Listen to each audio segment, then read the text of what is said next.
Hi, this is Pancho here. I've been asked by many people, when we get a no from a client, what should we do?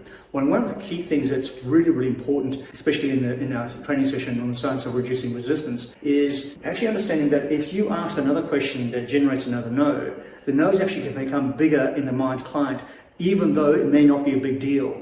But when people become really fixated on no, you actually got to change the mental mindset, the mental landscape inside their head, so they start to change their views and their feelings about the situation. And how do we do that? It's by actually asking very strategic, open-style questions, not any kind of question, but very strategic relative to the moment they are in. So what that means is that when you get a no, you stop and you ask an open-style question which unpacks the mind. And when you start to get higher, you build motivation in the client. Now, one of the key things is that during this process, you're actually asking questions that give you information. Now, what happens is when you get this information, you repeat it back to the client, and at the top you can see the yes, yes, yes, then lead. Why that's important is that when you get this information from the client and you're moving to what they call the trial closes during the whole sales meeting, you're actually going back to them and says, this is what you wanted, yes? And the client goes, yes. And then you say another thing that you found, you get another yes, and you get another yes.